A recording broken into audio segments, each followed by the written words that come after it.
taong 2016 sa lungsod ng Jeddah, Saudi Arabia, habang binubuno ni Michael Ramos ang matinding init ng araw sa kanyang trabaho bilang tubero, biglang tumunog ang kanyang cellphone. Sa kabilang linya, ang tinig ng kanyang ina, si Aling Perlita, mula pa sa Nueva Ecija. Mahina, nanginginig, at tila may mabigat na gustong sabihin.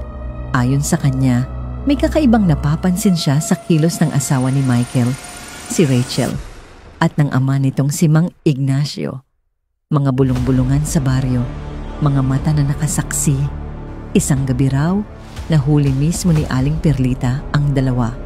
Magkalapit, magkahawak, at sa isang iglap, naglapat ang labi. Hindi agad pinaniwalaan ni Michael ang mga salitang yon. 3 taon siyang nagbabanat ng buto sa disyerto, umaasang maiaahon ang pamilya. Si Rachel ang kanyang sandigan, si Lawrence, ang anak nila, ang kanyang inspirasyon. Ngunit habang inaalala niya ang mga tawag na laging maikli, mga dahilan ng pagod at abala, unti-unti siyang kinain ng pagdududa. Kinagabihan, tinanong niya si Rachel, ngunit imbes na paliwanag, galit ang isinukli. Paninira lang daw iyon ng mga kapitbahay, ngunit sa dulo ng tawag, nanatiling buo ang kanyang alinlangan. Ilang araw ang lumipas, hindi na siya mapalagay. At sa gitna ng alinsangan ng disyerto, nagpasya si Michael. Uuwi siya. Hindi na niya tinapos ang kontrata. Disyembre 15, 2016. Madaling araw, lumapag siya sa Maynila. Walang pasabi, walang tawag, at tanging katotohanan lang ang laman ng kanyang isip.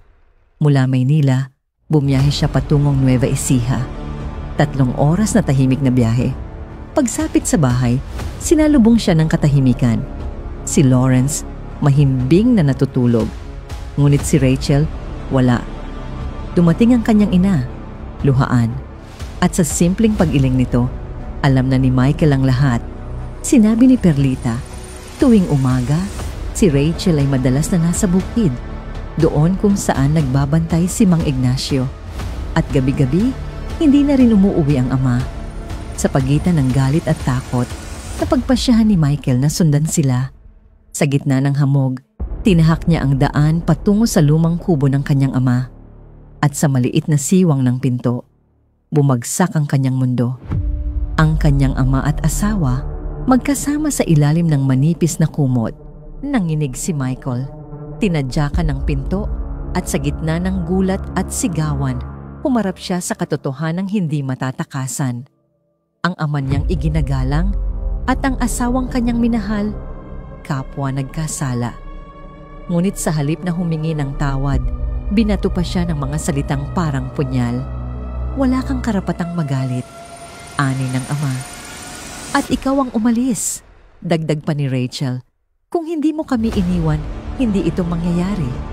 Sa sandaling iyon, wala nang natirang pag-ibig, wala nang tiwala, walang natira, kundi sakit. Lumisan si Michael ng walang imik. At sa pagbabalik niya sa bahay, niyakap siya ng ina. Sabay silang umiyak, hindi lang dahil sa pagtataksil, kundi sa pagkawasak ng pamilyang minsan ay buo. Lumipas ang ilang araw, tahimik ang bahay. Si Rachel muling bumalik, kinuha ang ilang gamit at tuluyang lumisan. Si Mang Ignacio naglaho rin. Ngunit sa mga chismis ng baryo, magkasama raw sila sa bayan, nagre-renta ng apartment. Parang walang nangyari. Hanggang sa isang gabi, nagpasya si Michael. Hindi siya lalaban gamit ang galit, kundi sa batas. Sa tulong ng isang abogado, isinampa niya ang kaso, adultery, at paglabag sa Violence Against Women and Their Children Act, sapagkat saksi ang bata at damay ang ina sa trauma. Abril 2017, matapos ang buwan ng pag-iipon ng ebidensya, pinirmahan ni Michael ang mga dokumento. Ngunit bago pa maihatid ang warrant, tumakas na ang dalawa. Nakatunog, lumipat ng Maynila. Hanggang sa Hulyo 2017, sa bisa ng warrant of arrest, natuntun sila. Naaresto si Rachel at Mang Ignacio. Magkasabay, ngunit sa magkaibang selda, at sa mga araw ng paglilitis, Unti-unting naibulgar ang lahat, maging ang katotohanang buntis si Rachel.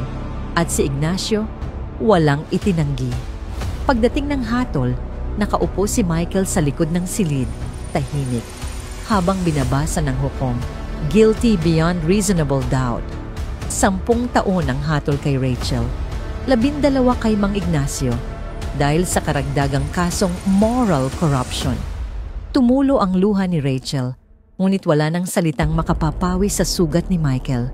Si Ignacio, napayuko.